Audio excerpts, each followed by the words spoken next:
जब हम आचार्य शब्द सुनते हैं तो हमारे मन में ज्ञान से भरे एक महान व्यक्तित्व की तस्वीर उभरती है ना? लेकिन क्या ये सिर्फ एक उपाधि है या इसके पीछे एक ऐसा गहरा इतिहास है जिसने भारत की विरासत को सदियों से न सिर्फ संजोया है बल्कि उसे एक आकार भी दिया है? चलिए, आज इसी सवाल की तह तक चलते हैं। हम ये समझने की कोशिश करेंगे कि ये शब्द असल में क्या मायने रखता है, और ये उस पहचान के बारे में है जिसने सम्राटों को राजनीति भी सिखाई और समाज को संस्कार भी दिए। तो सबसे पहले ये जानना जरूरी है कि इस शब्द की जड़ें कहाँ हैं। आखिर आचार्य थे कौन और ये उपाधि उन्हें मिलती कैसे थी? इसका जवाब उनके जन्म में नहीं बल्कि उनके कर्म में छुपा है। शास्त्रों में इसका मतलब एकदम साफ है। ये पद किसी जन्मसिद्ध अधिकार से नहीं मिलता था, नहीं, बल्कि ये उस व्यक्ति को दिया जाता था जिसका अपना आचरण ही उसकी सबसे बड़ी शिक्षा हो।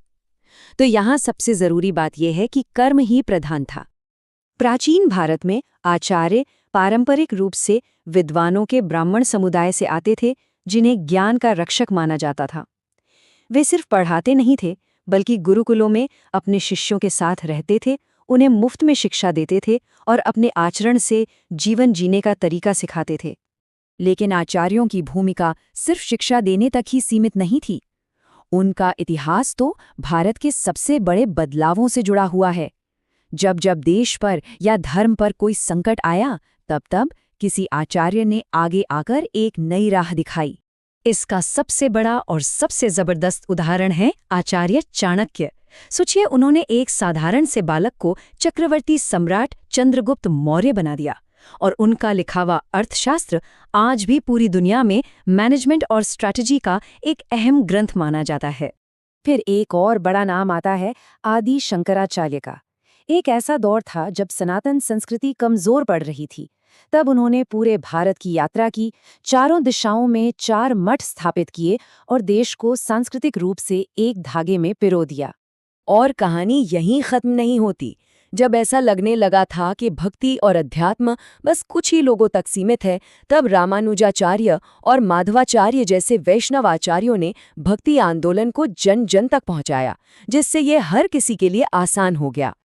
तो ये तो हुई महान हस्तियों की बातें, लेकिन इनके अलावा आचार्य समुदाय एक बहुत बड़ी सामाजिक व्यवस्था का भी हिस्सा था। ये समुदाय भारत के अलग अलग इलाकों में फैला हुआ था और हर जगह इनकी अपनी अनूठी परंपराएं थीं। समय के साथ आचार्य समुदाय अलग अलग प्रांतों में फैल गया। राजस्थान, गुजरात, उत्तर प्रदेश और मध्य प्रदेश में इनका असर सबसे ज्यादा देखा गया, जहां सारस्वत और कान्यकुब्ज जैसी प्रमुख शाखाएं बनी। इस समुदाय की पहचान सिर्फ इनके ज्ञान से ही नहीं बल्कि इनकी गहरी परंपराओं से भी है। हर आचार्य परिवार अपने पूर्वजों और कुल देवताओं की पूजा आज भी बड़ी श्रद्धा के साथ करता है और अपने ज्ञान को पीढ़ी दर पीढ़ी आगे बढ़ाता रहता है। ये बात हमें सीधे आधुनिक युग की ओर ले जाती है। देखिए, समय और समाज भले ही बदल गए हों, लेकिन वो जो मार्गदर्शन का मूल सिद्धांत था ना, वो आज भी जिंदा है। तो सवाल उठता है कि आज का आचार्य समाज कहाँ खड़ा है? ये समुदाय अब सिर्फ मंदिरों या पाठशालाओं तक ही सीमित नहीं रह गया है, बल्कि इसने आधुनिक दुनिया के हर एक क्षेत्र में अपनी एक खास पहचान बनाई है। ज्ञान की वही पुरानी खोज आज आधुनिक प्रयोगशालाओं तक पहुंच चुकी है। आज इस समुदाय के लोग विज्ञान और अनुसंधान में अहम योगदान दे रहे हैं और ज्ञान की परंपरा को एक नया रूप दे रहे हैं।